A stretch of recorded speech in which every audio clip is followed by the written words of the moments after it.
Très bien. Donc, ils sont organisés, les noyaux gris sont organisés somatotopiquement. Ça veut dire que la somatotopie, c'est la représentation d'un organe périphérique au niveau du cortex, au niveau de la substance grise centrale, au niveau des centres nerveux. C'est comme vous avez écrit, les barbeurs, d'accord? Le territoire associatif, donc, on avait dit que ces noyaux gris centraux, leur connexion permettait d'organiser deux territoires, où je viens de vous dire que normalement, il y en a plus de deux territoires, mais les deux territoires les plus importants sont le territoire somatomoteur et le territoire associatif. Le territoire somatomoteur qui est localisé dans le putamen et qui reçoit des projections bilatérales des deux surfaces corticales, il est organisé somatotopiquement, comme on vient de dire, avec trois bandes qui correspondent dans le sens médiolatéral, c'est-à-dire du centre vers la périphérie, à la représentation de la jambe, du bras et de la face. Chaque partie, chaque organe périphérique est lié somatotopiquement à une partie de ce putamen. D'accord? Le centre qui est le noyau gris central. Ensuite, le noyau associatif, ou bien le territoire associatif, qui est principalement localisé au niveau du noyau caudé. Il reçoit des projections homolatérales du cortex frontal, pariétal, temporal et occipital. Donc il va recevoir des messages du même côté, de l'hémisphère qui est situé du même côté. S'il vous plaît, putamen et noyau caudé, on avait appelé l'ensemble des deux? Non. Si, bravo. Très bien. Comment on nomme l'ensemble des deux? Le putamen et le noyau caudé. C'est le striaton. Très bien.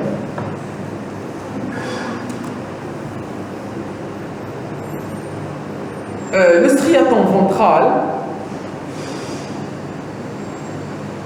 qui est un territoire limbique. Le striaton ventral, c'est une autre partie de le striaton. C'est un troisième noyau. D'accord?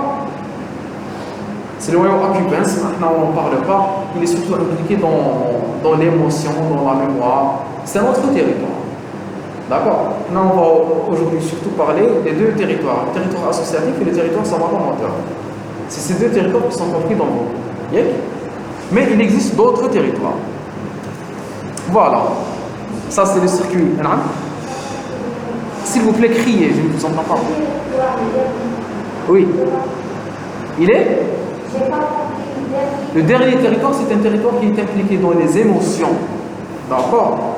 L'implication des noyaux gris. Au début du cours, on avait dit que les noyaux gris centraux étaient impliqués dans la cognition, dans les émotions. Donc ce territoire, il était impliqué dans les émotions. Donc voici l'organisation des différents circuits. C'est ce que vous devez apprendre. Aujourd'hui, on doit apprendre ces deux circuits. Le circuit moteur, d'accord, et l'organisation de ce circuit moteur en motricité squelettique ou bien motricité segmentaire. Et la deuxième motricité, c'est la motricité oculomotrice. Donc notre but aujourd'hui, c'est de connaître ces deux circuits et de bien les apprendre. Les autres, il faut les connaître à demain. D'accord? Mais ces deux circuits, ce sont les circuits les plus importants et c'est eux qui sont compris dans votre programme.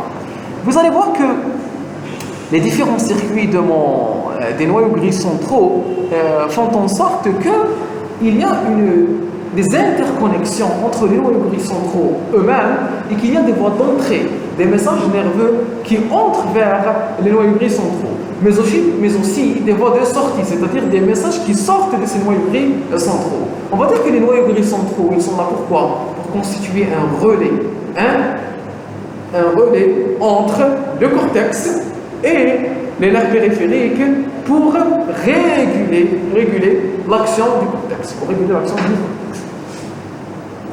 On va voir que tout commence au niveau du cortex. Là, c'est le cortex cérébral. Les messages naissent ici. D'accord? D'accord? Le cortex va se dépolariser et envoyer des messages vers le striaton. Le striaton va envoyer vers le GPI et la substance noire. Et la substance noire et la GPI vont envoyer vers le thalamus. S'il vous plaît, est-ce que le thalamus il fait partie des noyaux gris de la base? Non, on n'avait pas dit ça. ils étaient constitués de 4 noyaux. Striatum, pallidum, NST et substance allégrante. Donc s'il vous plaît, regardez tout. Ici, c'est l'aire motrice, le circuit moteur. Ici, c'est le circuit oculomoteur. Au niveau du circuit oculomoteur, kiff, ça commence au niveau du cortex, au niveau de l'aire oculomotrice AOM, qui va envoyer vers le striatum. Au lieu d'envoyer vers le putamen, elle va envoyer un noyau codé. Et ensuite, le noyau codé va envoyer vers le GPI et le SN. Et le GPI et le SN vont envoyer vers le thalamus. Vous verrez que dans toutes les différentes voies, dans tous les circuits, ça commence par le cortex qui va envoyer au niveau du striatum, et le striatum va envoyer par des voies directes, indirectes, on va découvrir, vers la substance noire et le GPI. La substance noire et le GPI. En fait, c'est la substance noire et la GPI qui vont envoyer des messages sortant vers le thalamus. On dira que dans tous les circuits des noyaux gris de la base, le striatum constitue une voie d'entrée. Le striatum constitue une voie d'entrée. C'est le striatum qui constitue la voie d'entrée au noyau gris central. Il ne faut pas oublier ça, c'est très important. C'est le striatum qui constitue la voie d'entrée. Ensuite,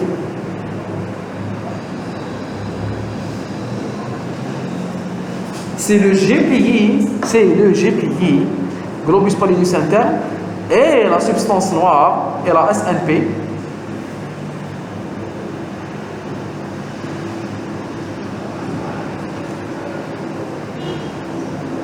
qui constitue la voie de sortie. Des noyaux gris centraux. On va le voir, il va constituer des interconnexions. Classe. Très bien.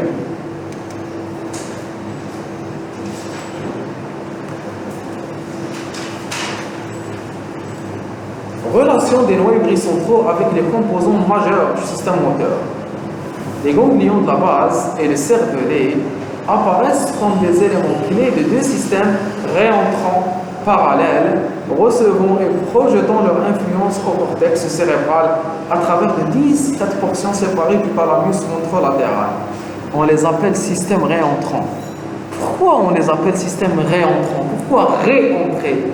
Parce qu'ils reçoivent des messages du cortex. C'est le cortex qui les stimule.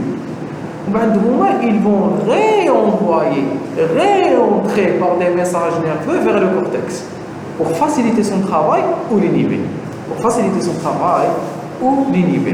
C'est comme si vous vouliez faire quelque chose et vous avez votre ami et vous lui dites voilà, je vais faire cette chose, qu'est-ce que tu en penses? Il va te donner un message où il y a soit elle vous incite pour le oui, c'est une bonne chose, soit pour le non, mais c'est une très mauvaise chose. Vous avez compris? Donc, c'est des voies de réentrée. Le cortex envoie vers elle et elle réentre vers le cortex pour le stimuler, pour l'inhiber. D'accord? Ils influencent également le tronc cérébral et finalement des mécanismes spinaux, c'est-à-dire au niveau de la moelle épinière, sans avoir de projection directe sur les motoneurones. S'il vous plaît, c'est très important. Les noyaux gris centraux ne possèdent pas de projection directe sur les motoneurones. Je reprends. Les noyaux gris centraux ne possèdent pas de terminaison directe sur les motoneurones de la moelle épinière. Il n'y a pas de connexion directe entre les noyaux gris centraux et la moelle épinière. Ils vont contrôler la moelle épinière indirectement, soit via le cortex, soit via le tronc cérébral. D'accord? Ils ont un rôle essentiel dans la planification, l'initiation et le contrôle du mouvement. Vous voyez le rôle? Planification, l'initiation, c'est des rôles auxquels nous ne donnons pas d'importance. Là, quand on étudie le mouvement, le message naît au niveau du cortex, le cortex envoie vers la moelle et la moelle crée l'exécution. Et ces mouvements, pourquoi ce n'est pas des mouvements exagérés? Pourquoi j'arrive à arrêter le muscle? Comment je peux lier entre la volonté de réaliser un mouvement et l'exécution de ce mouvement? Tout ça, c'est très compliqué et ça nécessite l'intervention de ces noyaux gris centraux. Oui. Là, la planification. Là, à quel niveau elle est réalisée? Le cortex frontal. Comment elle se fait? Elle se fait par des dépolarisations des cellules nerveuses au niveau du cortex frontal. Comment l'idée du mouvement? Par des connexions et des dépolarisations des cellules nerveuses. C'est au niveau du cortex frontal. D'accord? Le cortex frontal qui constitue un peu le cerveau du cerveau. Est-ce que vous connaissez l'histoire de Phineas Cage? Cherchez la cherche, là, il a plus Cage. L'histoire de Cage, d'ailleurs, c'est un monsieur qui a eu un tuyau, je pense, un tuyau depuis une boule de fer. D'accord? Qui lui a traversé le cerveau. Il est resté vivant. Mais il a eu des troubles, justement, à cause de l'atteinte de son cortex frontal. Essayez de chercher, Cage. D'accord? Donc, la planification, l'inhibition sociale, tout ça, c'est le cortex frontal.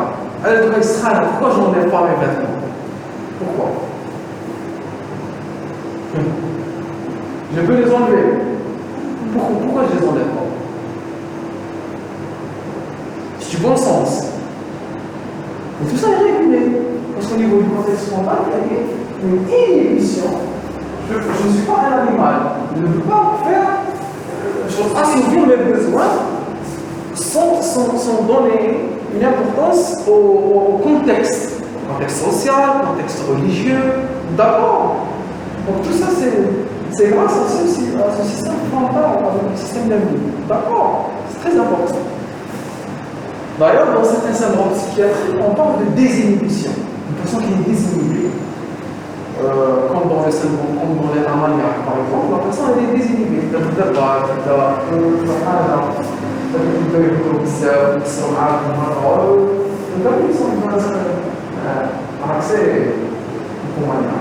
D'accord? Donc, ça, une désinhibition de l'accès hypomaniaque.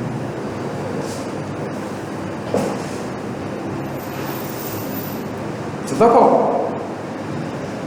Ils influencent également le tronc cérébral, ils ont un rôle essentiel dans la planification, l'initiation et le contrôle. Donc, voici que, grossièrement, les différentes connexions. D'accord? Le thalamus, qui constitue. Le thalamus, c'est un relais sensitif obligatoire. Tous les messages ascendants, tous les messages qui montent de la moelle épinière sensitive, ils doivent passer par le thalamus qui est constitué de plusieurs noyaux, d'accord, et qui va réguler ou bien préparer ces messages à être reçus par le cortex. Les noyaux gris de la base, qui ont des interconnexions entre eux, et qui ont des voies d'entrée et des voies de sortie.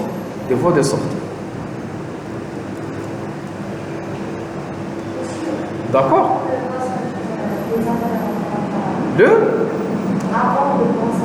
Oui. Oui.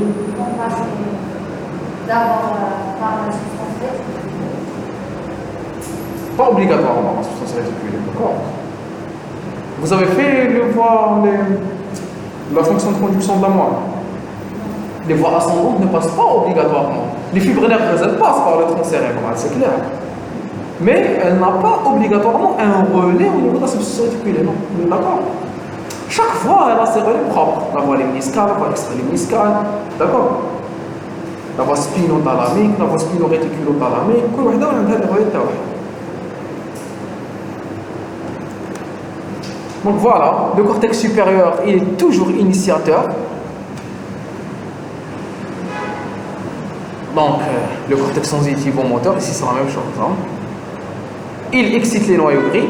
Les noyaux gris vont avoir des messages excitateurs ou inhibiteurs. L'essentiel, elles vont sortir et envoyer des messages vers le thalamus. c'est toujours le thalamus qui reçoit les messages de sortie des noyaux gris.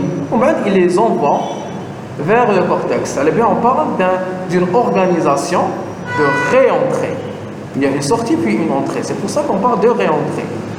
Et c'est la même chose pour le cervelet. Le cervelet, bien sûr, il ne possède pas de connexion directe avec le cerveau. Il passe par le tronc cérébral parce qu'il est anatomiquement lié au tronc cérébral. Les pédoncules cérébelleux sont liés au tronc cérébral. Le tronc cérébral va acheminer la substance blanche ou bien les faisceaux nerveux du cervelet et les faire monter vers le thalamus ou bien directement vers le cortex. Et c'est ce tronc cérébral qui va véhiculer les fibres nerveuses périphériques vers la moelle pour exécuter un mouvement ou bien pour recevoir un message sensitif. D'accord? Les différentes connexions des noyaux gris centraux. Les noyaux gris sont connectés au cortex cérébral et au thalamus dont ils reçoivent des projections afférentes. Afférentes. S'il vous plaît, afférentes par rapport à quoi? Afférentes, maintenant je suis en train de parler par rapport à quoi? Par rapport au noyau gris. Afférentes, maintenant elles entrent dans le noyau gris. Donc elles reçoivent des messages afférents venant du cortex et du thalamus. Et projettent aussi des messages efférents vers le cortex, vers le thalamus et vers le tronc cérébral. Le striatum, comme on vient de dire, le striatum constitue la principale voie d'entrée. Je viens de vous le dire. Les messages afférents. Et le groupe GPI, globus pallidus interne, et substance noire réticulée, SNR, constitue la voie de sortie. Principale voie de sortie qui va envoyer des messages de sortie. Les messages de sortie, elles doivent obligatoirement passer par le thalamus et du thalamus remonter, bien réentrer dans le cerveau, dans le cortex. D'accord? Principale voie d'entrée, striatum. Principale voie de sortie, GPI, SNR. Très bien. Les noyaux gris centraux échangent de nombreuses connexions, souvent réciproques, entre eux. Nota et Merler ont décrit un circuit en forme de boucle entre le thalamus et les noyaux gris centraux. Voilà, on est en train de reprendre Naya. On a les principales voies d'entrée, elles sont situées au niveau du striatum. Et les principales voies de sortie, elles sont situées au niveau du globus pallidus interne, et la substance noire. Donc, les deux, ils vont envoyer les messages sortants. Vous voyez les messages sortants, c'est quelle couleur? C'est la couleur bleue. Au thalamus, obligatoirement. Et du thalamus, il va remonter vers le cerveau. Non. Le thalamus vers noyau gris, oui, peut envoyer. Il ne s'est pas représenté, c'est pas un. Les principaux messages naissent au niveau du cortex. D'accord? Mais ils peuvent recevoir des afférences venant du thalamus, oui. D'accord? Dans quel but? C'est aussi dans le but de les exciter ou bien de les stimuler. Cela dépend du circuit qu'ils sont en train de stimuler. D'accord? On va voir des exemples de circuits, vous allez voir. Oui.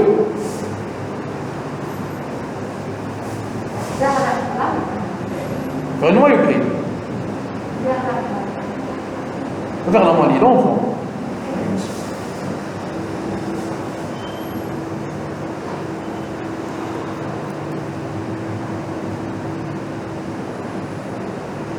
Voilà, je pense qu'on l'a dit. Les noyaux gris sont connectés au cortex et au thalamus, dont ils reçoivent des projections afférentes. Donc le thalamus envoie des afférences. D'accord? Très bien. Donc voici les deux voies d'entrée. Noyau codé et putamen. Tout ça c'est quoi? C'est le striatum. C'est le striatum. Voici un message qui vient du cortex, un autre message qui vient du cortex. Les deux sont entrés au niveau du striatum et à partir du striatum, hop, ils ont envoyé des messages vers le thalamus. Ben, le thalamus, il va remonter vers le cortex. D'accord? Les interconnexions, regardez les différentes interconnexions que je peux avoir entre le striatum, entre le noyau codé et la substance noire, entre le putamen et la substance noire, d'accord, entre le putamen et le NST, le noyau sous-thalamique. Je peux avoir des interconnexions entre tous les noyaux gris centraux. Cela dépend du circuit. Cela dépend du circuit. Et notre but, c'est d'apprendre les circuits. Donc, vous devez les apprendre. On va les voir. Qu'est-ce qui nous reste? On a vu les voies d'entrée, on a vu les interconnexions. Qu'est-ce qui nous reste? Les voies de sortie qui sont principalement représentées par le GPI, le SNR. GPI et SNR. Et voilà.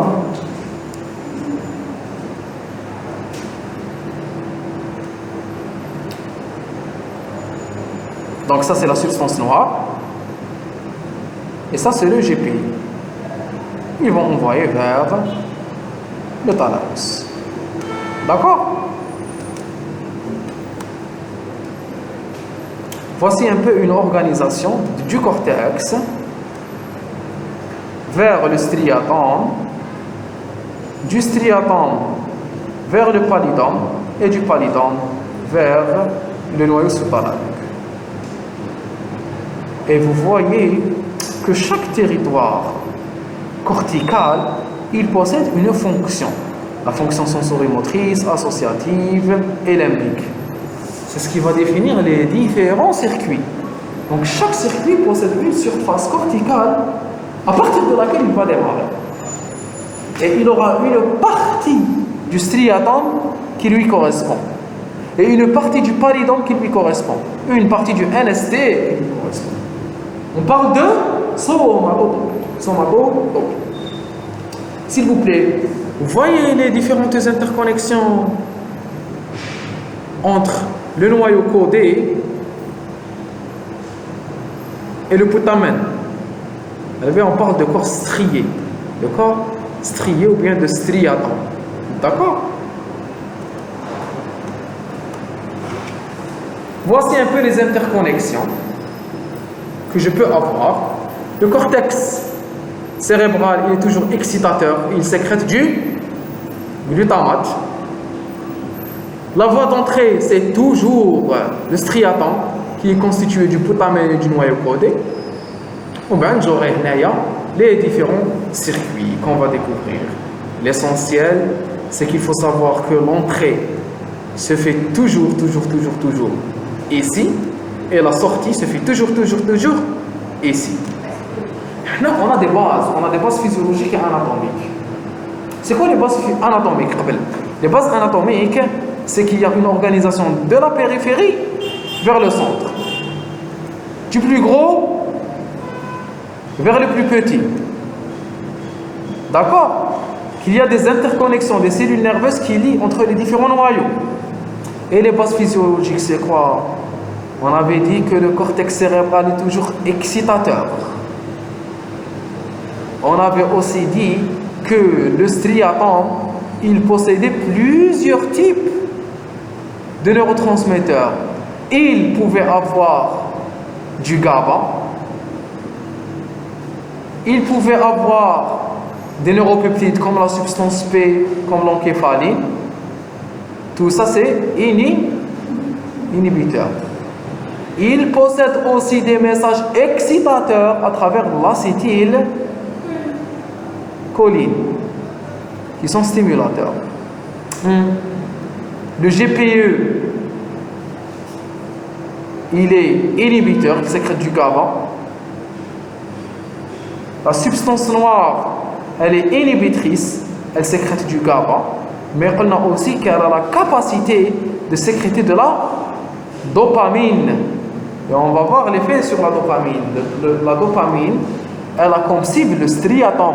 On va découvrir ça plus tard. La dopamine, se lie sur les cellules du striatum. Et enfin, le globus pallidus et la substance noire, ils sont inhibiteurs puisqu'ils sécrètent du GABA.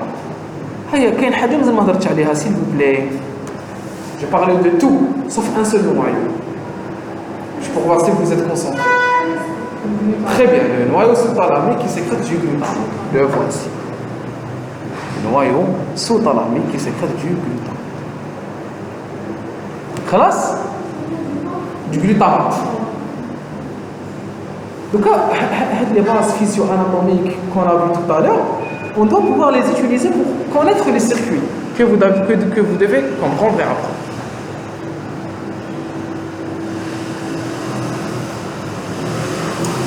S'il vous plaît, puisque le message de sortie,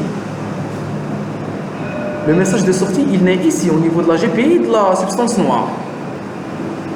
Il est toujours envoyé vers le thalamus, noyau ventrolatéral du thalamus. Le message il est toujours inhibiteur, puisque les deux structures elles ne sécrètent que du GABA. C'est vrai ou pas? Il est toujours inhibiteur. Donc comment je peux contrôler de différents moyens ou bien de différentes façons? Comment je peux contrôler de différentes façons les mouvements, leur intensité, les facilités les inhiber à partir d'un seul type de cellules sortantes? Les GPI et les LNR, ils ne sont qu'inhibiteurs. Elles ne peuvent qu'inhiber. Comment je peux stimuler avec des cellules inhibitrices? Vous avez compris la question? La substance noire et le GPI, qu'est-ce qu'ils sécrètent? Les GABA, voilà. Mais là, comment les noyaux gris centraux peuvent intervenir dans la facilitation du mouvement alors qu'ils sont toujours inhibiteurs? La voie de sortie de Taham, elle est toujours inhibitrice.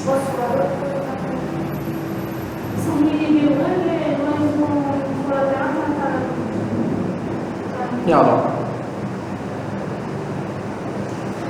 quand la voie de sortie est activée, ils sont inhibiteurs. Je crée une inhibition. Et quand la voie de sortie est inhibée, je crée ce qu'on appelle une désinhibition. Ils deviennent stimulateurs. La voie de sortie stimulatrice, c'est en fait une inhibition de la voie de sortie. Donc je vais arrêter son inhibition. Je vais arrêter l'inhibition qu'elle exerce sur le thalamus. Et le thalamus va augmenter son message stimulateur. Donc l'effet stimulateur des noyaux gris centraux, il est dû à l'inhibition de leur voie de sortie. C'est en les inhibant qu'ils deviennent stimulateurs. C'est en les inhibant. Voilà, c'est comme s'ils ont des messages inhibiteurs en ligne, en continu. Quand je les inhibe, ils vont arrêter leur inhibition. Et donc le noyau thalamique, le thalamus, il va être stimulé. Parce qu'il n'est plus inhibé. C'est comme si vous avez un monstre qui est lié par des chaînes. Quand vous voulez le stimuler, ce n'est pas la peine de le frapper. Vous pouvez juste couper ces chaînes. Là, c'est la même chose. Je ne vais pas les stimuler, je ne vais pas envoyer des messages stimulateurs. Je vais juste arrêter les messages inhibiteurs. Je vais arrêter les messages inhibiteurs. Est-ce que vous avez compris? La voie de sortie, elle est toujours inhibitrice. C'est en l'inhibant que je stimule le noyau du thalamus. D'accord? Très bien, très bien.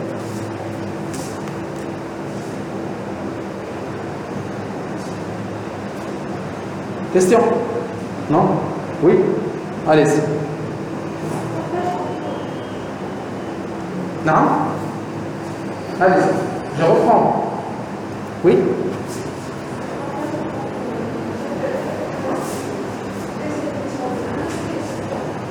Je n'ai pas compris. Élevez la voix. Quand j'ai le GPE,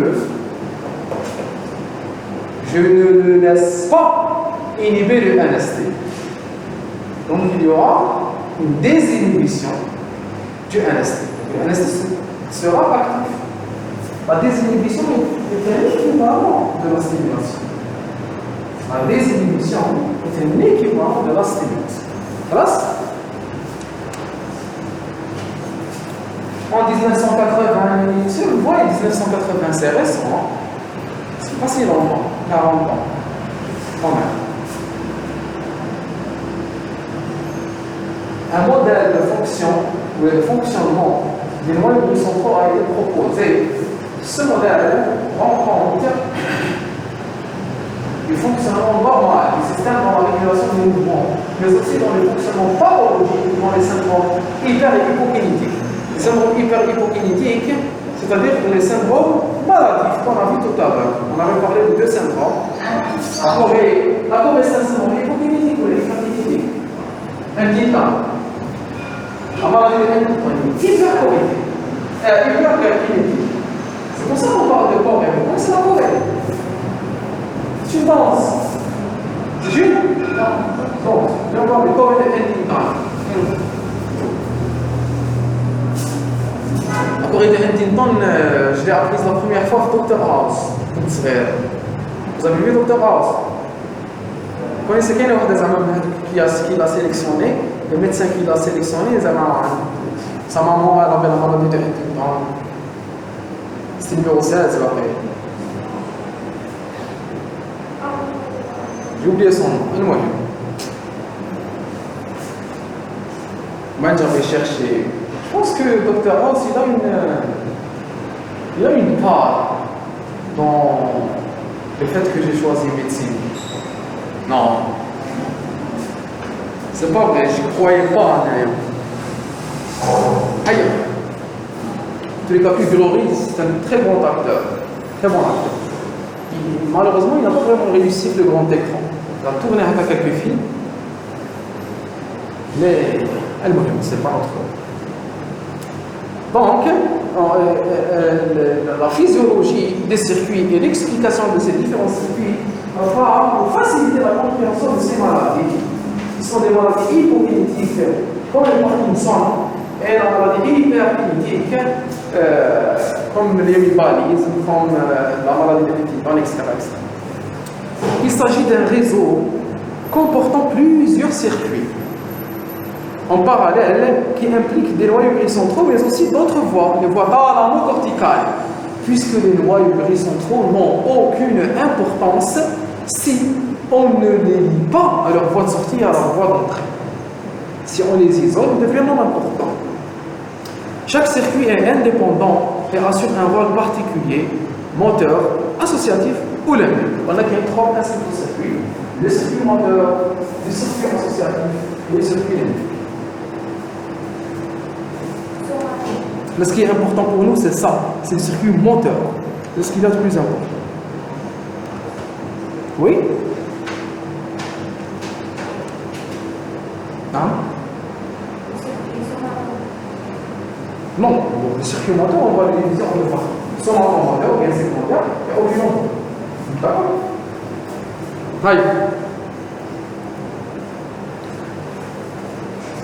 Ils sont constitués de boucles. Ces circuits, c'est un ensemble de boucles. On les appelle les boucles cortico, striato, parido, thalamo, corticales. Ça commence et ça se termine au niveau du cortex. Parce que c'est le cortex qui initie les noyaux gris-centraux et qui va recevoir des messages de réentrée pour être stimulé ou inhibé par ces noyaux gris-centraux. Donc, cortico, striato, parido, thalamo-cortical, pénamo qui fait cortico parce que c'est le cortex qui commence le message. Striato parce qu'on avait dit que le striato c'était la voie d'entrée obligatoire dans le noyau. Parido parce qu'on avait dit que la gélatine et la substance noire c'était la voie de sortie obligatoire du noyau gris-central. Thalamo parce qu'on avait dit que lorsque le message sort des noyaux gris-centraux, il doit obligatoirement passer par le thalamus avant de monter vers le cortex. Avant de monter vers le cortex, thalamo-cortical. Donc on dirait que c'est une voie cortico, striato, parido, thalamo-cortical. Simple. Il peut reprendre le nom de la molécule sans regarder. Cortico-striato, cortico-thalamo. Cortico, palado, parido. Vous m'avez rappelé le club, Parado. معناتها فكرت جياسكا باليوم تاعي. La JSK, aujourd'hui, va jouer un match très important. Vous savez ou pas? J'ai entendu ça en parallèle. Je ne suis pas très good, mais c'est la finale de la Coupe d'Afrique des clubs. C'est un match très important. Le Cameroun, si elle le remporte, on lui ajoutera une étoile. Riechana comme une étoile. Zouj? Non. Non. C'est 6 étoiles. C'est le club algérien qui possède le plus d'étoiles. Elle va remporter 6 fois la Coupe d'Afrique, c'est beaucoup. Et si elle gagne aujourd'hui, ce sera la 7e. C'est vraiment bien. Des autres clubs, je pense que le MCA, le Mondial Club d'Algérie, en possède une, ouais. Une, ou les deux. Ouais, c'est pas beaucoup.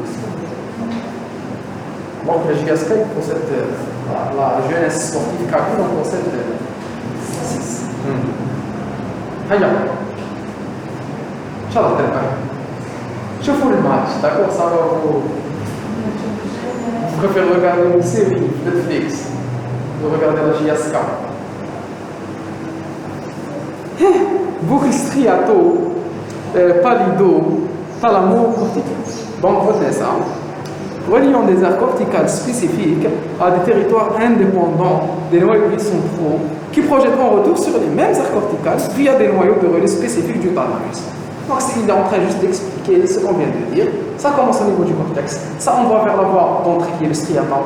Le striatum va envoyer à la voie de sortie qui est le pallidum. Le pallidum va envoyer au thalamus et le thalamus se retermine au niveau du cortex. Cortico, striato, pallido, thalamo, cortical. Très bien. Donc voilà une représentation du circuit. Donc ça commence au niveau du cortex moteur. D'accord? Au niveau de ces différentes aires, l'aire motrice primaire, l'aire associative, d'accord? Ça on va vers le putamen ou bien le striatum qui est la voie d'entrée.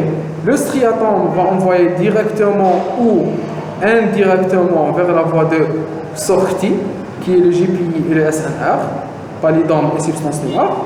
Le pallidum et les substances noires vont envoyer au niveau du noyau ventrolatéral, la ventre postérolatéral du thalamus. Et aussi vers d'autres noyaux, comme le noyau antérieur, etc. C'est pas important. Le principal noyau, c'est le noyau ventrolatéral. Et le thalamus va réenvoyer vers le circuit, vers le cortex. D'accord? Donc j'ai 4 constituants. 4. Le cortex, le striatum, le pallidum et la substance noire, et enfin le thalamus. Très bien, très bien. Le schéma on l'a vu tout à l'heure, les différentes boucles, les voici. Donc on a une boucle motrice, c'est ce qui nous intéresse, c'est ce qu'il y a de plus simple. La boucle motrice, c'est la boucle somatomotrice, la motricité segmentaire. Soit on parle de boucle de motricité segmentaire, soit on parle de boucle somatomotrice, d'accord? C'est la motricité des membres. On va dire la boucle oculomotrice, c'est la motricité des yeux. D'accord? La boucle préfrontale, c'est la boucle associative et la boucle limbique. À la fin du cours, venez les lire. Ça résume un peu les boucles qu'on va voir au fur et à mesure de ce cours.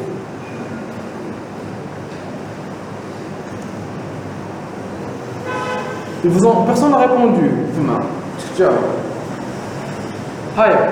Bizarrement, dans votre cours, il a commencé par le circuit oculomoteur. Généralement, on commence par le circuit somatomoteur.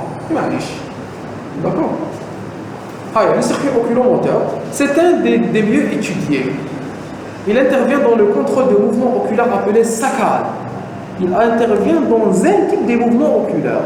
Parce que les mouvements oculaires, il y a plusieurs types. D'accord? Il y a la motricité volontaire des yeux. D'accord? Vous bougez volontairement vos yeux. Il y a la poursuite lisse. Oui, je vous demande de suivre mon doigt pour commencer à le suivre. Il y a les mouvements de vergence. Oui, je vous dis de suivre mon doigt et je me rapproche. Vous pouvez croiser les yeux. Maintenant, il sera accompagné d'un myosis. Je ne sais pas si on pourra en parler de la vision. D'accord? Qu'est-ce qu'on a aussi? On a les saccades. Les saccades qui est physiologique, c'est lorsque on réalise des mouvements de va-et-vient. C'est des mouvements physiologiques, d'accord? C'est comme lorsque vous êtes dans un train ou dans une voiture et vous essayez de suivre la route ou la peinture sur le sol qui détermine les voies. Vous voyez que vous allez avoir ce genre de mouvement. Tac, tac, tac, des allers-retours. C'est ça les saccades. On n'est pas content avec le nystagmus. Le nystagmus, il n'est pas pathologique. Il est constitué de parties qui vont très rapide. Quand il y a une saccade, mais la saccade est physiologique, le nystagmus, il est pathologique. D'accord? Donc la vergence, la poursuite glisse, les mouvements volontaires, les saccades. D'accord? C'est à peu près ça. Je pense que j'ai oublié un ou deux. L'essentiel, qu'il y a plusieurs types de mouvements. Quels sont les mouvements qu'on avait vu fleu pour sommeil? Les mouvements oculaires rapides, les RER.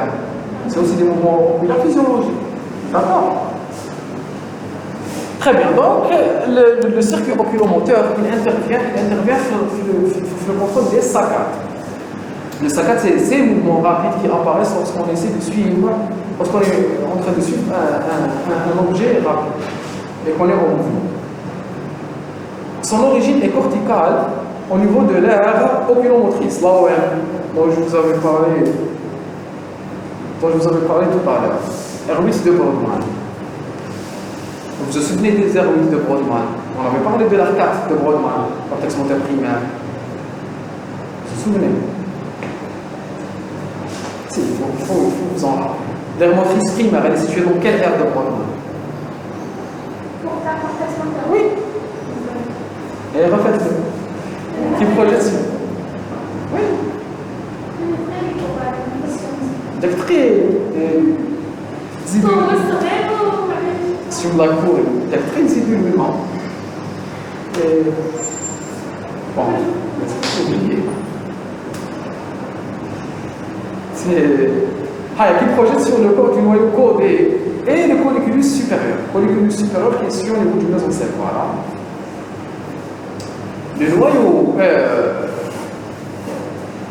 Le noyau codé, oui, maintenant, le noyau codé projette sur la substance noire qui envoie ses efférences vers le colliculus supérieur et en retour vers l'orbite corticale. Donc, d'accord, je préfère l'avoir en schéma.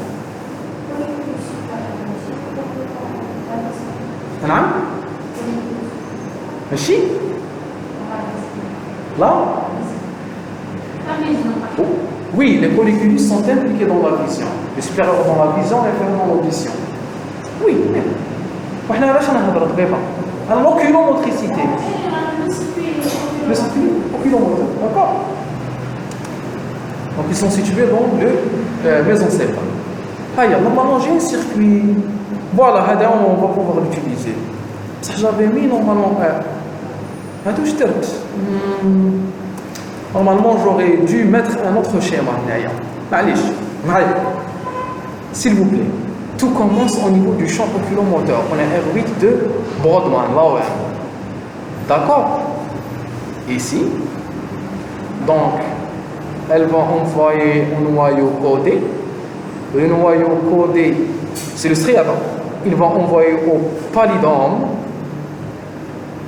Et le pallidum va envoyer au thalamus. Et le thalamus va renvoyer vers le cortex. C'est-à-dire qu'en plus du thalamus, il y aura aussi en plus du cortex, on va aussi envoyer des messages au... Non. Est-ce que vous voulez citer le cas? Oui, au niveau des colliculi, au niveau du colliculus supérieur, au niveau du colliculus supérieur. Et puisque je n'ai pas de schéma à l'effet du colliculus supérieur, voilà, donc le message naît au niveau du cortex. Au niveau du cortex, quelle aire R8 de Brodmann? C'est l'aire oculomotrice, AOM. Elle va envoyer vers où? Vers le striatum. Le striatum va... Oui. L'aire Brodmann. B-R-O-D. Brod. la huitième aire. Huitième aire de Brodmann. D'accord? D'accord? Ouais. Le striatum va envoyer vers la substance noire. Et la substance noire, et le GPI vont constituer la voie de sortie qui est censée envoyer et vers le thalamus et vers le colliculus supérieur. S'il vous plaît, que lorsque le cortex envoie vers le striatum il est activé. Donc vous voyez, ce sont des potentiels d'action. Regardez, effet de la stimulation du striatum sur l'activité neuronale de la SNR, substance noire, du colliculus supérieur et du cortex oculomoteur. Donc, le cortex oculomoteur va envoyer vers le striatum. Le striatum se dépolarise. La dépolarisation du striatum, regardez, le temps de l'instant où il y a une dépolarisation du striatum, elle correspond à un temps où il y a une inhibition de la substance noire. Pourquoi? Parce que la connexion entre le striatum, d'accord, entre le striatum et la substance noire, elle est inhibitrice. Elle est inhibitrice GABAergique. Et donc, lorsqu'il y a une inhibition de l'inhibiteur, c'est comme si j'étais en train de stimuler les organes qui sont inhibés par cet inhibiteur. La substance noire, elle est liée à quel noyau?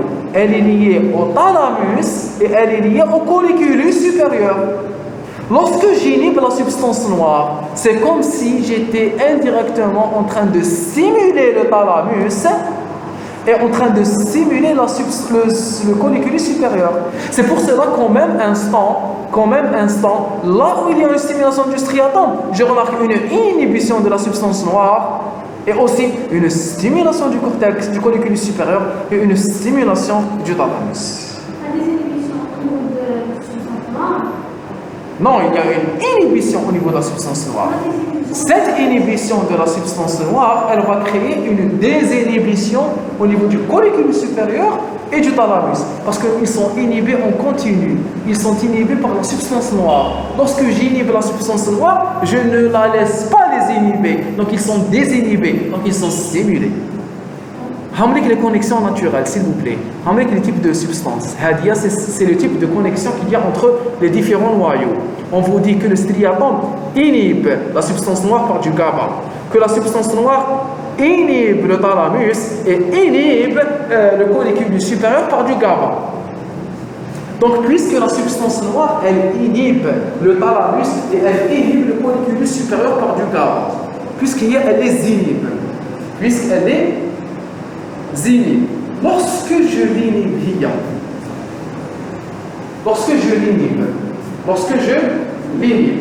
je suis en train de les stimuler parce que j'inhibe leur inhibiteur, Est-ce que vous avez compris? Très bien. Donc c'est ça le circuit. Cortex, striatum, substance noire, elle envoie vers le thalamus et vers le colliculus supérieur. Le thalamus et le colliculus supérieur peuvent réenvoyer vers le cortex. D'accord?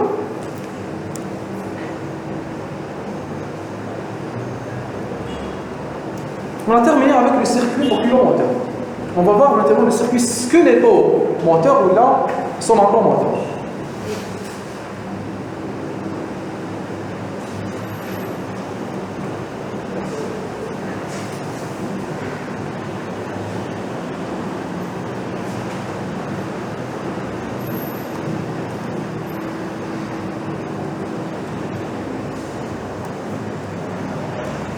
Hi.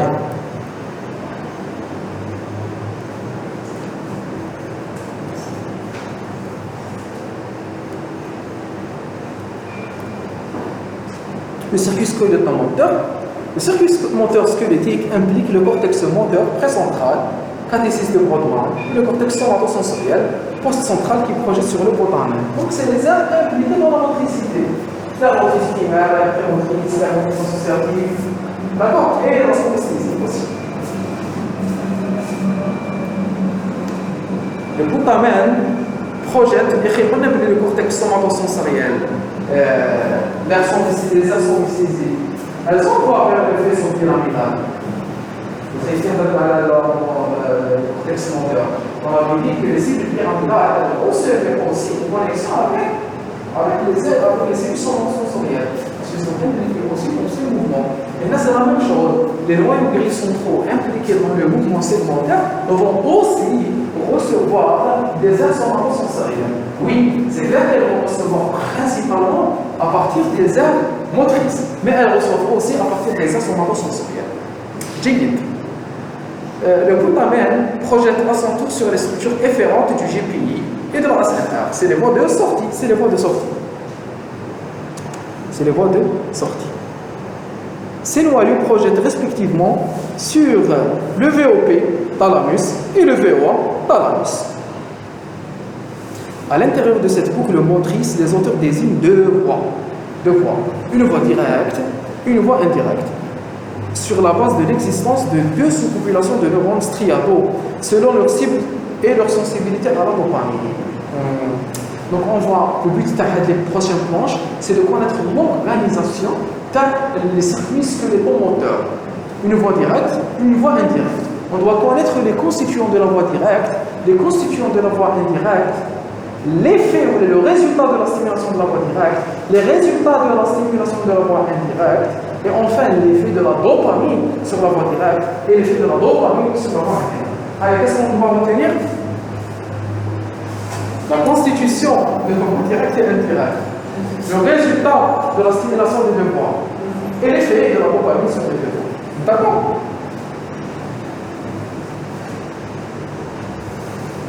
C'est facile. C'est pas très compliqué. Ça arrive, Jacob? Moyen. Attendez, il y a difficile.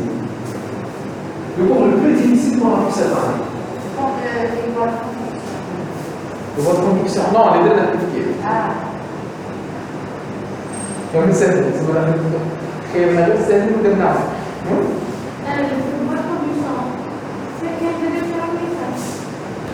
Je sais pas, je pense pas. Ça fait là. Elle monte, elle descend, elle décusse. واحد يديكيس au niveau du front, au niveau de la moelle, واحد يديكيس au niveau du muscle médian, واحد يديكيس au niveau du bulbe. Ça, les voies de...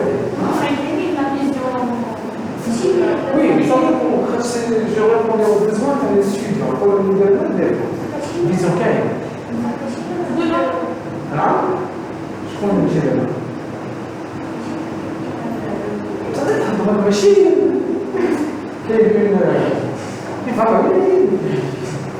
Allez-y, parlez avec la même tonalité, la même intensité. Si, c'est le même. C'est le même, j'ai vu. Non, rajoutez chez nous. Non, c'est le même contenu. On ne peut pas le vrai. Ce qu'il y a de différent dans la douleur, c'est. En fait, on a fait douleur indirectement. Vous allez retrouver la même chose. En plus de ça, vous allez retrouver les différentes fibres sensitives. Alpha, A, bêta, delta, BC, leur diamètre. Elles sont guédinisées, recongédinisées et leur vitesse de conduction. C'est tout. Douleur quotidienne.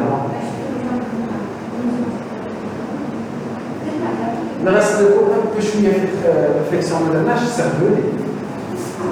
Cervelé. Oui. Oui. Ah, je ne sais pas. Quel cervelé? Quel cervelé? Allez, on avance, s'il vous plaît. Donc, les neurones synthétisant les neuropeptides, les substances P, projettent monosynaptiquement sur les deux noyaux de sortie des noyaux gris centraux, c'est-à-dire globus pallidus et substances noires, constituant ce qu'on appelle la voie directe. Donc le striaton a la capacité d'envoyer directement vers la voie de sortie. L'année prochaine, il y avait une connexion directe, entre la voie d'entrée et la voie de sortie. c'est-à-dire entre le striaton et le GPI SNR. Ce contenant de la dinorphine et de l'encéphaline projette sur le GPE dont les efférences ciblent le NSC, puis de ce noyau projette sur la GPI SNR. Cette projection polysynaptique vers les noyaux sortis est appelée voie indirecte. Donc, on a déjà élucidé beaucoup de différences entre les deux voies. Un des deux voies. Une voie est appelée directe, une voie est appelée indirecte. La voie directe et la voie indirecte commencent toutes les deux par le striaton et finissent toutes les deux par GPI SNR. Parce que c'est la voie d'entrée, c'est la voie de sortie. Donc, la voie directe commence par le striaton et la voie indirecte commence par le striaton. La voie directe finit par SNR-GPI et la voie indirecte finit par SNR-GPI. D'accord? Classe? Très bien. La voie directe fait le striaton GPI. Elle ne contient que le striaton et le GPI SNR. La voie indirecte entre le striaton et GPI SNR, il y a deux autres constituants. Le GPE et le NST, le globus pallidus externe et le noyau sous-thalamique. Donc il y a deux nouveaux constituants, deux autres constituants entre le striaton et la voie de sortie dans la voie indirecte. Il y a deux autres noyaux. Il y a deux autres noyaux. Classe? C'est quoi? C'est le GPE et le NST. C'est le GPE et le NST. C'est le GPE et le NST. Ça, c'est la première différence. C'est qu'il y a deux autres noyaux différents et supplémentaires surtout. On est bien indirect. Elle passe directement du striaton vers le GPI NST. Vers le GPI SNR. Alors que la voie indirecte, elle doit passer par le GPE, puis le NST, vers le GPI SNR. D'accord? Très bien. La deuxième différence, c'est le type de neuropeptide qui commence chaque fois. D'accord? Au niveau de la voie directe, c'est la substance P. C'est la substance P qui est sécrétée par le striaton. Dans la voie indirecte, c'est la dinorphine. C'est la dinorphine et l'encéphaline. C'est la dinorphine et l'encéphaline qui sont sécrétées par le striaton.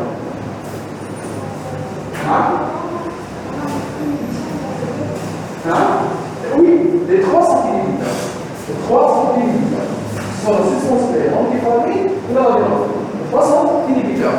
Un tel rôle exercé par le striaton ici dans les deux cas, il est inhibiteur. Alors, j'ai deux voies. Je suis en train de parler du circuit squeletto-moteur. Il est constitué de deux voies. Une voie directe et une voie indirecte. La voie directe commence par le striaton et se termine par GPI SNR.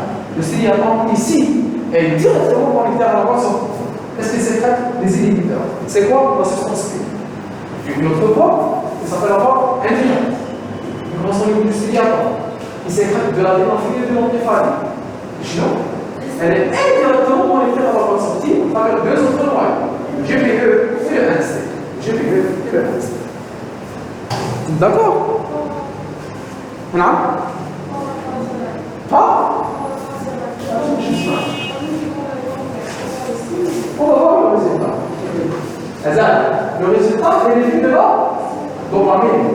Quand on a les fonctions, c'est quoi? On connaît les constituants, on connaît le fonctionnement. Et connaître le résultat de la dopamine. D'accord? Allez. Oui.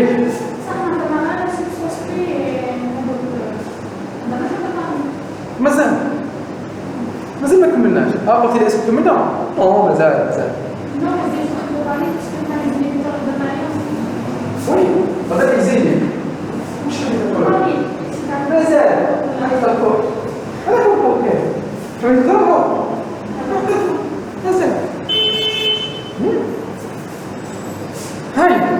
Les deux voies ont des rôles fonctionnels opposés. Une nouvelle différence. La voie directe et la voie indirecte, le résultat de leur stimulation donne des effets opposés. des effets opposés. Ils ont des rôles fonctionnels opposés, puisque l'activation de la voie directe induit une réduction de l'activité des noyaux de sortie. Et donc, une désinhibition de l'activité thalamocorticale. Les conséquences sont une facilitation des mouvements. Donc, c'est quoi le résultat? C'est quoi le résumé de ce paragraphe? Dans la voie directe, il y a une inhibition de la voie de sortie, et donc une stimulation thalamocorticale, et donc une facilitation du mouvement. C'est important. L'activation de la voie directe, induit une inhibition de la voie de sortie. Elle induit une inhibition de la voie de sortie, bien conseillé. SNRGPI. SNRGPI. Et donc, vous la flèche, une flèche. Simulation thalamocorticale. Simulation thalamocorticale entre parenthèses. C'est pas une vraie simulation, c'est une désinhibition. C'est une désinhibition. Simulation thalamocorticale entre parenthèses, désinhibition. Et donc, facilitation des mouvements. Bravo. Vous êtes très intelligent. Bravo, bravo, bravo. Allez. Voilà. À l'inverse, l'activation de la voie indirecte, non. L'activation de la voie indirecte aboutit à une inhibition de l'activité thalamocorticale et donc réduction des mouvements. Donc, activation de la voie indirecte.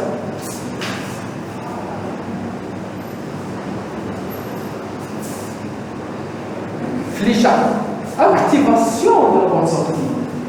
Activation de la voie de sortie. Entre parenthèses, GPI, SNR.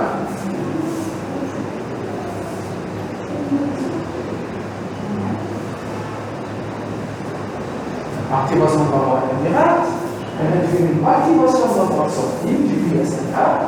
Donc, inhibition thalamocorticale, et donc réduction du mouvement. Inhibition thalamocorticale. Donc, réduction du mouvement.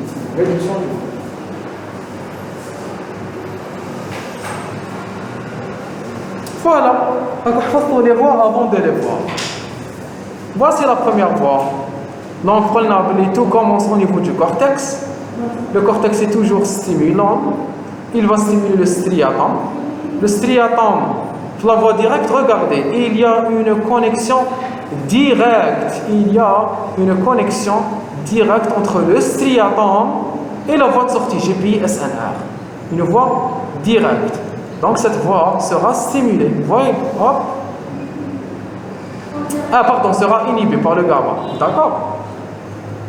Donc c'est la voie directe. Le cortex stimule le striatum.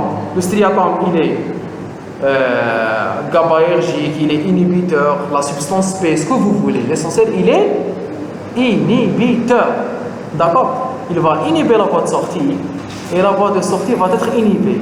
Quand la voie de sortie est inhibée, elle ne va plus sécréter du GABA, ou là, elle va diminuer la sécrétion du GABA. Donc, il n'y aura plus de GABA qui inhibe le thalamus. Donc, le thalamus va être stimulé. Donc, il va stimuler le cortex et il va faciliter le mouvement. Est-ce que vous avez compris? La voie indirecte. Oui, vous avez une question. La voie indirecte, c'est celle-là. Kif, ça commence au niveau du cortex qui est stimulant.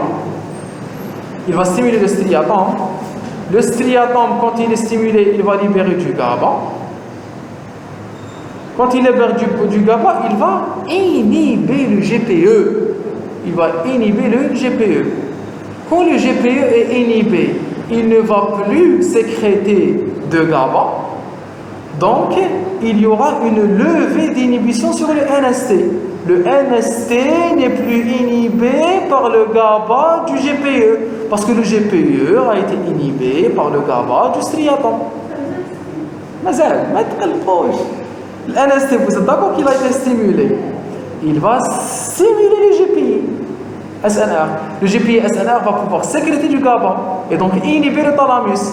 Et donc, il y aura une diminution de l'activité du thalamus et une diminution de la sécrétion de glutamate et une diminution du mouvement parce qu'il y a eu une inhibition corticale par diminution de l'activation par le thalamus. Naoud la voie directe. La voie directe, il y a une activation par le cortex qui sécrète du glutamate. Il va stimuler le striatum. Le striatum va sécréter des neuropeptides inhibiteurs, soit de la GABA, soit de la substance P. Il va inhiber la GPI SNR. Il va inhiber la GPI SNR. La GPI SNR diminue le GABA. Elle diminue son inhibition sur le thalamus. Le thalamus est stimulé. Quand il est stimulé, il sécrète du glutamate. Il va activer le cortex. C'est une boucle activatrice. Activatrice. Après, je vous laisse poser des questions. La voie indirecte, il y a une stimulation par le cortex. Le cortex stimule le striatum. Le striatum est stimulé, il va sécréter des neuropeptides inhibiteurs comme le GABA ou la dynorphine ou le lompifaline, ce que vous voulez. Il va inhiber le GPE. Le GPE ne pourra plus sécréter de GABA. Il ne pourra plus inhiber le NST. Le NST est stimulé. Le NST est stimulé, il sécrète du glutamate. Le glutamate va stimuler la voie de sortie, GPI SNR. La voie de sortie est activée, elle va sécréter du GABA. En sécrétant du GABA, elle va inhiber le thalamus. Le thalamus est inhibé, il va diminuer la sécrétion de glutamate. Il ne pourra plus stimuler le cortex si le cortex est inhibé. C'est la voie indirecte qui est inhibitrice. Allez-y, des questions? Est-ce que vous avez des questions? Là? Dans quel endroit?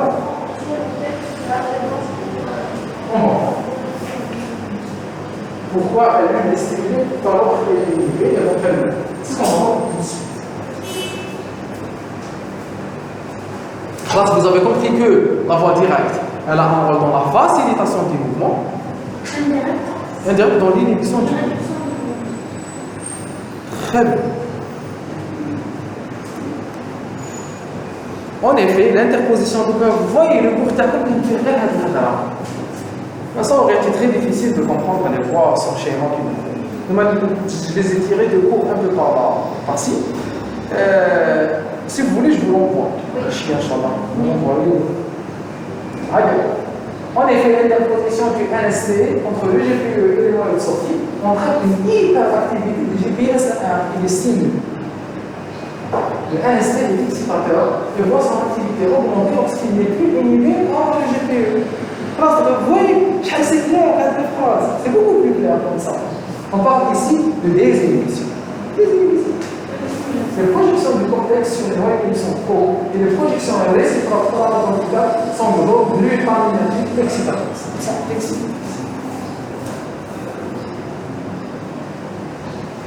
Voilà, c'est un peu la même chose ici. Là maintenant, d'accord. Les interconnexions des noyaux, on vous montre un peu les différentes interconnexions qu'il y a entre les différents noyaux gris. On a des 2 heures. 2 heures et oui. Mais ça m'a comme une nage. Personne ne va regarder des vidéos. Mais on n'a pas perdu de temps. Non. Vous n'oserez jamais dire si on a perdu.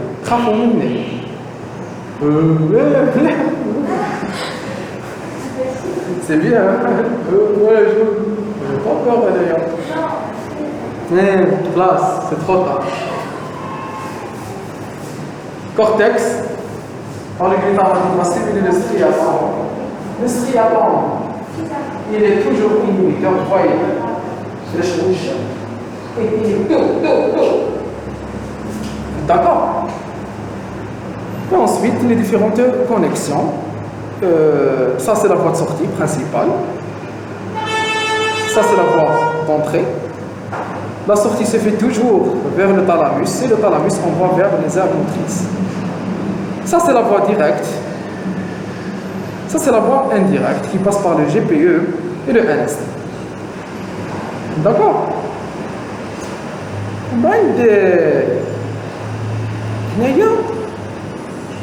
La substance noire qui trouve les différents circuits, c'est la substance noire réticulée.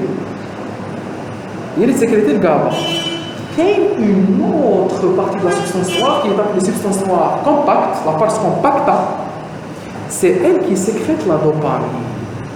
Donc en dehors, en plus de ces deux voies directes et indirectes, il y a de la substance noire compacte, il y a de la substance noire compacte qui sécrète de la dopamine, et cette dopamine, elle va aller vers le striatum.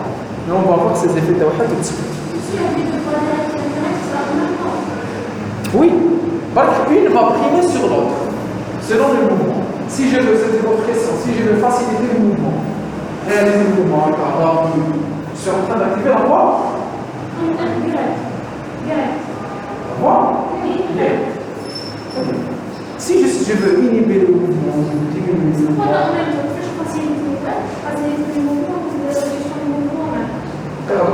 Si je veux arrêter le mouvement, diminuer la vitesse, j'active l'indirect. D'accord? Cela dépend que vous réfléchissez en même temps. Est-ce que nous avons un arrêt, augmentation de la sécrétion, diminution de la sécrétion? Il n'y a pas un arrêt total et brutal de la dépolarisation du système nerveux et de la sécrétion des neurotransmetteurs. D'accord? Mouvement aussi du bon ici, il n'y a pas d'arrêt total. Il y a toujours une diminution et une augmentation. Donc la voie indirecte continue à passer. Mais son effet sera prédominé par la voie directe. C'est comme lorsqu'il y a des sommations de PSE, de PSI. C'est celui qui est plus grand qui est ici. Comme on s'en a vu la substance de vie, il y a toujours des forces qui vont s'opposer et des deux valeurs.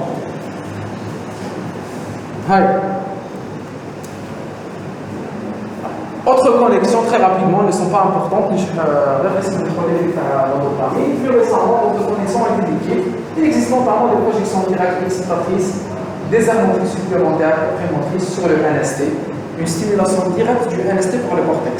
Il existe des connexions directes. On a dit que le fait, le dogme qui disait que le striatum, si on voit l'entrée obligatoire, c'est pas très vrai. Je peux passer directement du cortex vers le noyau supérieur. Ce noyau envoie des projections de retour vers le GPE. On a aussi identifié des projections du GPE vers GPI SNR. Non. La dernière phrase, comment on dit maintenant? Du GPE vers la voie de sortie. Est-ce qu'on est en train de sauter pour que le GPE, très bien, pour que le GPE envoie directement vers la voie de sortie? Il est en train de sauter, il est en train de chercher le NSC. La voie indirecte. Mais striatum GPE, GPE NSC, NSC voie de sortie. On a mis GPE directement la voie de sortie. Ça me donne indirect, tu la Ah non, bah nous, ça va être les directs et indirect, c'est une autre voie. Le résultat de la c'est le même, puis on va indirect, mais c'est l'inverse. C'est l'inverse parce que le GPE est inhibiteur. Si je laisse le GPE se connecter directement à la voie de sortie, il va l'inhiber. Alors que si je le connecte à le NST, d'accord, le résultat n'est pas le même. C'est pas grave. Inhiber le NST et inhiber la voie de sortie, c'est magnifique. D'accord. Elle est mise en excitateur. En fait, le résultat final sera le même. Mais pas avec la même intensité. D'accord?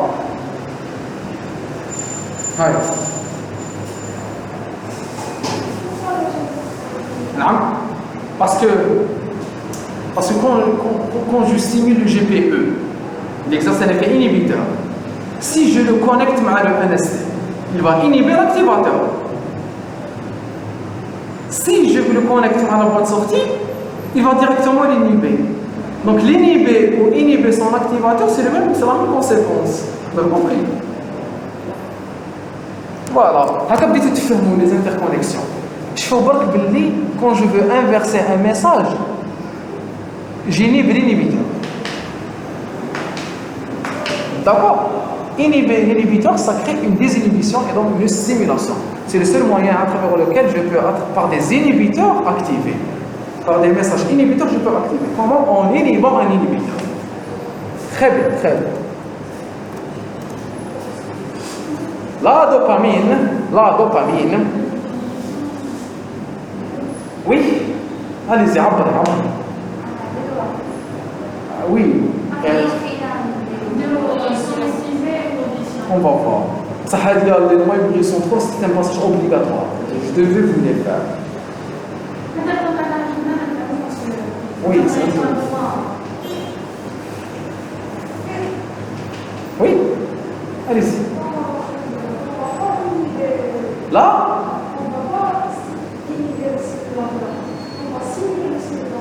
oui, Nadi. Oui, mais ça ce n'est pas la voie indirecte. La connexion en direct entre NST et entre GPE et quand je parle de quand je passe directement du GPE vers la voie de sortie, c'est une nouvelle voie qu'on n'a pas étudiée. Donc vous l'oubliez, vous elle existe. C'est la voie indirecte qui m'a striaton inhibe le GPE ne peut plus inhiber le NST est activé, il active la voie de sortie. La voie de sortie, une fois activée, elle inhibe le thalamus ne peut plus activer le cortex, il y a une diminution du mouvement. هذا واش تحب نعم هذه c'est si allez je vais en parler rapidement d'accord pour l'instant pour l'examen regardez dans la voie indirecte ماشي l'autre voie c'est pas une voie par exemple d'accord oui lorsque le génie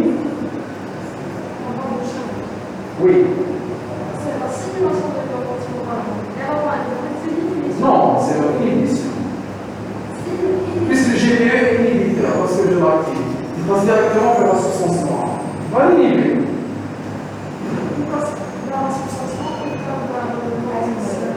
Vers la substance noire, vers la voie de sortie.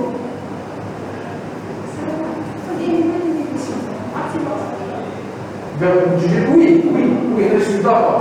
Si je stimule le GPE, il va inhiber sa voie de sortie, donc il y aura une levée d'inhibition. Oui, là je suis d'accord. Je vous ai dit l'inverse. Oui. L'essentiel, vous pouvez définir. Puisqu'on n'a pas dessiné, on ne peut pas. D'accord? Donc si je stimule le GPE est inhibiteur, soit je le connecte directement à le NST, soit je le connecte à la voie de sortie. S'il y a connexion à la voie de sortie et que j'active le GPE, il va inhiber la voie de sortie. Donc il y a activation, il y a facilitation du mouvement. Oui. Très bien, oui, vous avez raison. Donc très rapidement, s'il vous plaît, la dopamine. La dopamine est produite par les neurones de la substance noire compacte. Attention, la substance noire réticulée, elle sécrète. Qu'est-ce qu'elle sécrète? Elle sécrète le GABA, qui est impliqué sur la voie directe et indirecte. C'est la voie de sortie. D'accord? Et la substance noire compacte, elle sécrète de la dopamine. Les neurones de la voie dopaminergique nigrostriatale projettent sur les deux types de neurones striataux. Donc la substance noire compacte, elle va sécréter la même molécule qui est la dopamine. La dopamine, elle va aller vers le striatum. Quand elle va aller au striatum, elle va retrouver deux types de cellules. Ceux de la voie directe et ceux de la voie indirecte. Les cellules striatales de la voie directe possèdent des récepteurs différents à la dopamine. Ils possèdent des récepteurs différents à la dopamine. Les récepteurs de la voie directe sont des récepteurs D1. Ils sont stimulés par la dopamine. Les récepteurs de la voie indirecte sont des récepteurs D2. Ils sont inhibés par la dopamine. D1 stimulé par la dopamine. D2 inhibé par la dopamine. Donc on va simplement dire que la dopamine stimule la voie directe et inhibe la voie indirecte. Donc la dopamine facilite le mouvement. Soit en stimulant la voie directe, soit en inhibant la voie indirecte. Dans les deux cas, elle est facilitatrice du mouvement. S'il vous plaît. La maladie de Parkinson, elle est due à une atteinte de la substance noire compacte. Elle est due à une diminution de la sécrétion de la dopamine. Oui. Elle reçoit des messages du cortex, du thalamus, du cervelet, d'accord? Des messages. Mais en cours de la maladie de Parkinson, c'est ici la physiopathie. On va voir ça tout à l'heure. Donc, c'est ce qu'on a ajouté, fait le nouveau schéma. Regardez la substance noire compacte qui va sécréter de la dopamine. La dopamine. Regardez s'il vous plaît, quand vous verrez les schémas à la maison, ce qui est noir foncé, c'est inhibiteur, ce qui est gris, c'est excitateur. Donc, elle passe un message excitateur sur D1 et un message inhibiteur sur D2. Soit elle active la voie directe, soit elle inhibe la voie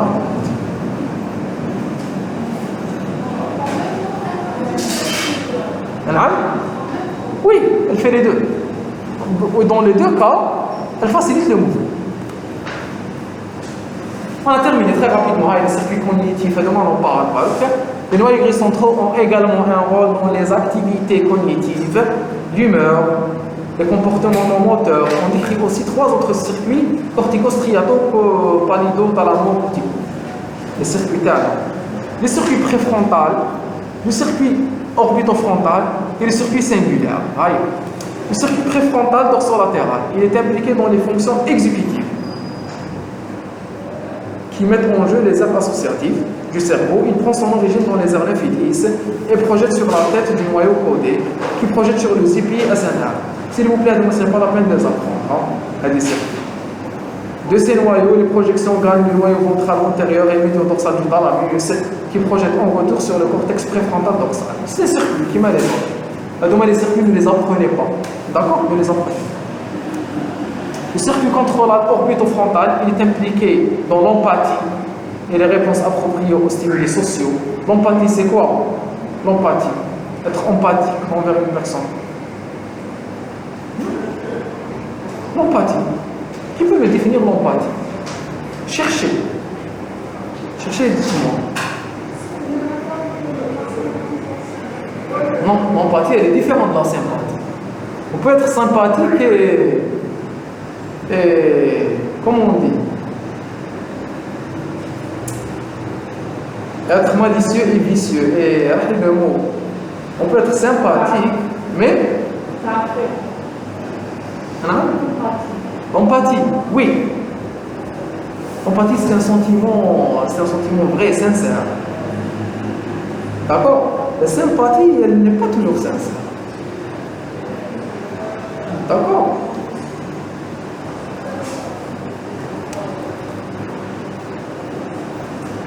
Le circuit singulaire antérieur projette sur le striatum ventral qui va avoir des afférences limbiques et au niveau de l'amygdale et l'hippocampe.